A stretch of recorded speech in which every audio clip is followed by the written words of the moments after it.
Friends ఎలా ఉన్నారు? బాగున్నారా? మేమైతే తాటికారులు వేసుకుంటున్నామండి. ఇదిగోండి ఇలా శుభ్రంగా ఒలుసుకొని ఇలా తీయాలండి. ఇదిగోండి తీసుకున్న తాండ్ర ఇట్లా గీకాలండి ఫ్రెండ్స్. ఇలా కొబ్బరి కూర క్యారెట్ అవి తీసుకుంటాం కదా, ఇట్లాంటి దాంట్లో తీసుకోవాలండి.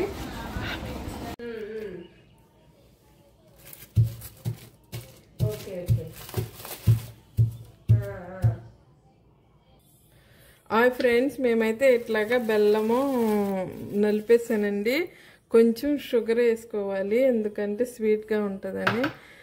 ఇదిగోండి 3 తాటికాయలు మనం ఇట్లాగా నీట్గా చేసుకున్నామండి, గీసేసుకున్నాము.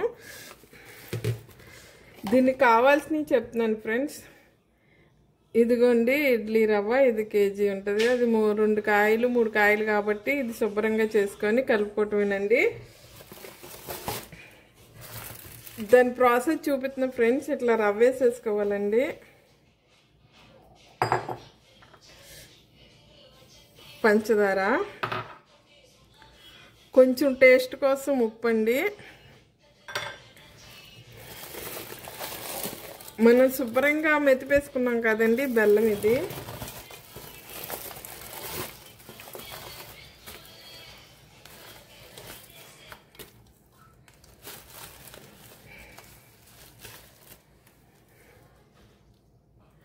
చూడండి ఫ్రెండ్స్, దీన్ని శుభ్రంగా ఇట్లా కలుపుకుంటామేనండి.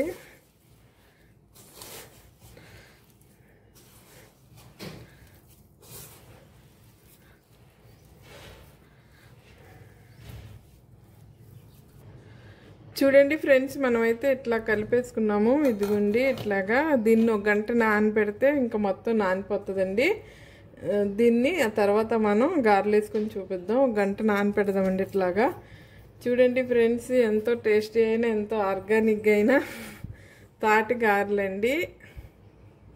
చూడండి ఫ్రెండ్స్, మూకుడు పెట్టుకున్నాం. ఇది ఇనుప మూకుడు అండి. ఎందుకు అంటే బాగా ఎగుతాయని పెట్టుకున్నాము. చూడండి మనం సన్ఫ్లవర్ ఆయిల్ వాడుతున్నాము.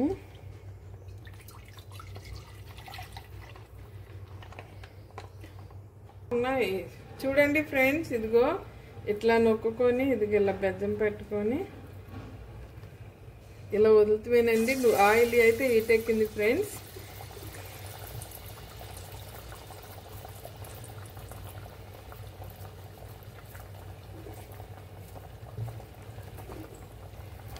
చూడండి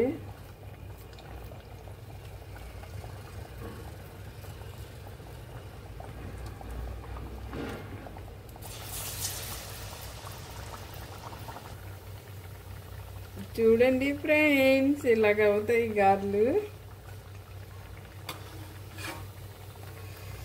హెల్త్కి చాలా మంచిదండి. ఇది వరకు చిన్నప్పుడు నేను కూడా తినేదాన్ని కాదు, కానీ దీని టేస్ట్ తెలిసాక ఇంకా తినాలి తినాలి అని అనిపిస్తుందండి ఫ్రెండ్స్. ఇది పొద్దున్నే మార్నింగ్ ఇప్పుడు వండేసుకొని పొద్దున్నే తింటే చాలా టేస్టీ ఉంటుందండి ఫ్రెండ్స్. నచ్చితే లైక్ చేయండి, సబ్స్క్రైబ్ చేయండి, షేర్ చేయండి.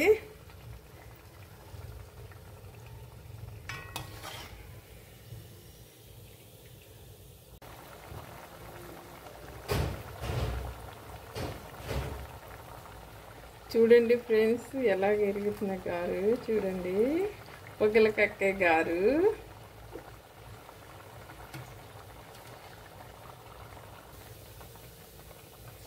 చూడండి ఇట్లాగా తయారవుతున్నాయి ఫ్రెండ్స్.